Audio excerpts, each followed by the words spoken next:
Good evening, everyone. It is my distinct honor and privilege to speak to you tonight to celebrate Dr. Jessica Lee at the completion of her general surgery residency training at UBC.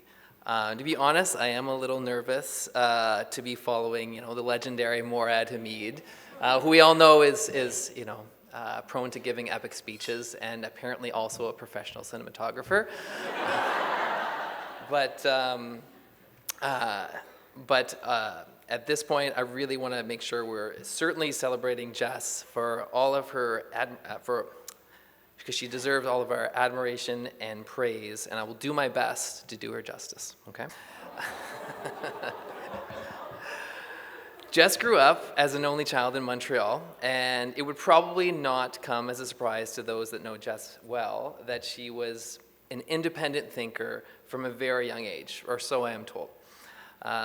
Never one to be told what to do. She was making decisions for herself very early with the occasional guidance of her parents.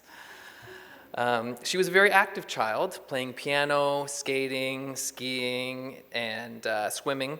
But I'm told it was really soccer and dancing that were her real passions. And really dancing and ballet became her most significant passion through her childhood. And she started in competitive dancing, for those who don't know, with countless events and auditions. And she eventually was admitted to the Royal Winnipeg Ballet School, striving to become a professional ballet dancer. And I'm not sure how knowledgeable everyone in the room is about ballet, but the Royal Winnipeg Ballet is one of the most prestigious ballet schools in the country. And her professional career in ballet, sadly, was not to be.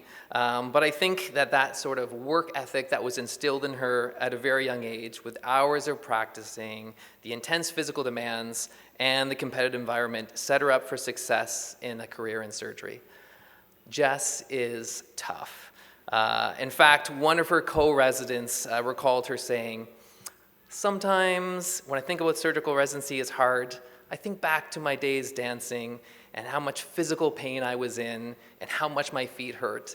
And I think surgical residency is actually not that bad." Jess completed her medical school at McGill after doing 2 years at CEGEP. And we were fortunate to have her come and join the residency program here at UBC. And what you might not realize is that going through CEGEP and medical school right away made Jess a bit younger than her peer residency cohort.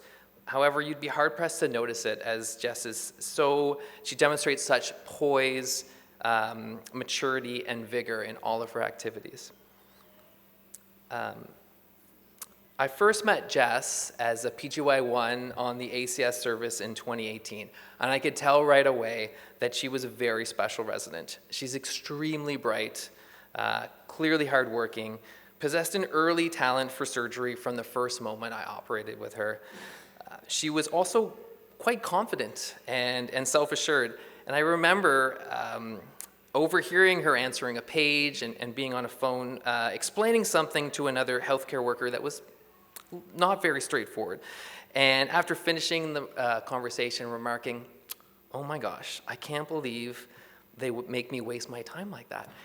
And my initial impression was, wow, what a cocky junior resident.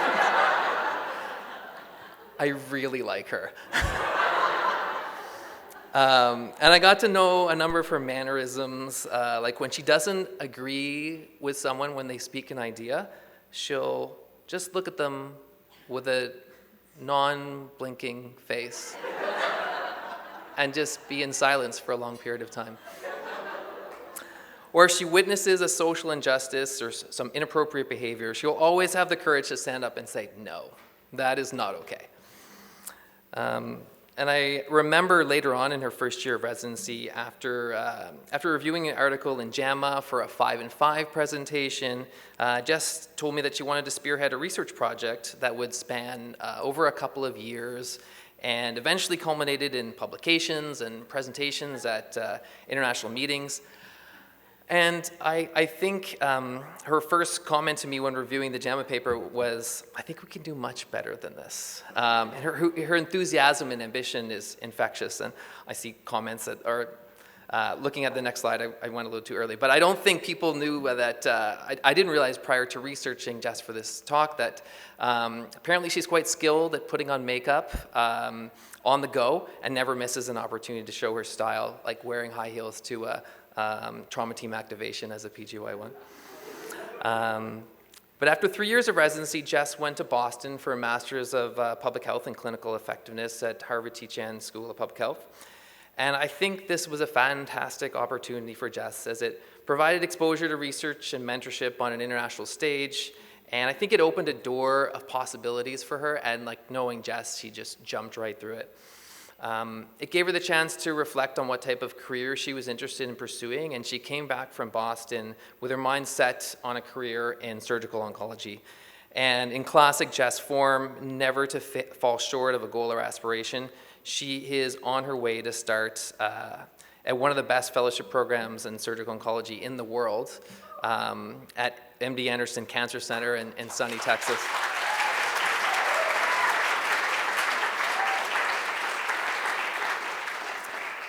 And I'm extremely proud of Jess for accomplishing this, and I know she will leave a legacy there. Jess is a rock star, and I think I recall hearing that that Jess even powered through writing all the steps of her USMLE as a senior resident in a short period of time while studying for her Royal College exams without missing a beat. She's a total rock star.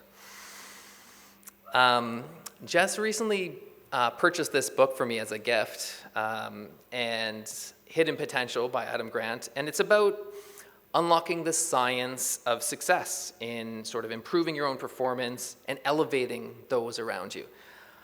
I don't know what she was thinking about giving it to me, but I must admit, I haven't made it through the whole thing yet, but I can see how it resonates with Jess. And one of the themes of the book is about character, defined as a learned capacity to live by your principles, and true character drives success. To quote the author, if personality is how you show up to work on your normal day, then character is how you show up to work on a bad day. And Jess exudes character. She's loyal and kind and compassionate. If you speak with her closest friends and family, you will know that Jess always puts others first, always striving to elevate those around her. She's inspirational. Her empathy has also shown itself clinically as she's contemplating a decision to have part of her career in palliative care medicine, which is a rare calling for surgeons and demonstrates that selfless nature that she has. And I think for herself, above all, Jess just wants to be happy, and which I think reflects her good-natured sincerity, wholesome, down-to-earth personality. And Jess doesn't miss the important stuff. And don't worry, Jess, it's not a bad thing to want to be happy. And over the past 6 years of getting to know Jess, I have seen her grow into a conscientious, considerate, and genuinely superb surgeon. It has truly been a privilege to work beside Jess, and I want to wish her congratulations on all of her hard work and dedication, and I look forward to seeing you continue your journey of accomplishment, becoming a future colleague. Congratulations.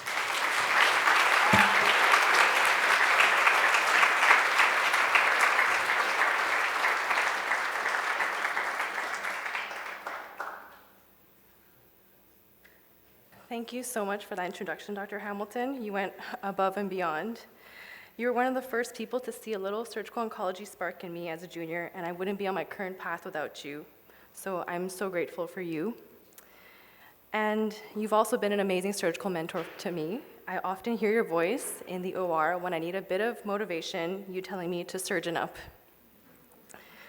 I can't believe this moment is here. It feels like just yesterday when I was in R1, completely lost in VGH. Always exiting the elevator with my team, but somehow heading in the wrong direction. Admitting 4 patients in the emergency department without seeing them because I thought I was being efficient. And admitting, consenting, and booking a patient I was sure had appendicitis when they definitely did not. I remember being so green and so excited to learn anything surgery related, to the point where Daphne and I were so keen to learn from our fellow how to examine the peritoneum that we peeked behind curtains to see her effacing the anus. Anyways, if you want that story in detail, come to me later. I figured it was not appropriate for the podium, and even putting the word anus in this speech gave me a bit of hesitation, but I figured it wouldn't be a general surgery celebration without a little bum talk. These moments will forever stay with me. Most importantly, I remember how much I looked up to my seniors. They were the coolest, most incredible people I've ever met. I saw them take out appendixes like it was the easiest thing in the world, and meanwhile, I couldn't even find my hands in the abdomen. I saw them lead teams with confidence and grace. They talked to patients with empathy and understanding. They somehow knew everything, but were still excited to learn and always knew their limits. They treated us with kindness and love, like we were their younger surgical siblings. And now I stand where they stood. What big shoes to fill. What an honor and what a privilege. All throughout my senior years, I put so much pressure on myself to become like the people I admired so much, constantly doubting if I'll ever make it and if I'll ever be good enough. But now I realize, in the words of a well-known surgeon already quoted, we can only do our best. And that is enough. As long as we focus on being the best surgeon, the best teacher, the best researcher in some cases, and the best human we can be, that is all we can do, and that is for sure enough. I would not be here today if it weren't for all of you. We all know it takes a village to make a surgeon, and my village happened to be all of British Columbia. To the community surgeons, thank you for welcoming us into your surgical families, entrusting us with your patients, and for making me feel like a real surgeon for the very first time. To the VGH and St. Paul surgeons, thank you for teaching me since I was a fetus surgeon, for your endless patience with me, and for being the image of what I envision myself to be every time people ask me what I want to be when I grow up. To my co-chiefs, I'm so grateful we survived the Royal College year all together. Thank you for keeping me on track and for your endless support. To the juniors, thank you for the endless hours you spend doing the work behind the scenes. I see everything you do to help the patients and to make our lives easier, and I appreciate you so much. I wanted to take this chance to share a lesson I learned with you. It is okay to make mistakes. Nobody expects you to be perfect, only excited to learn. Embrace and appreciate feedback that you get. As a junior, one of my seniors tricked me into drinking coffee with her and instead sat me down for a reality check.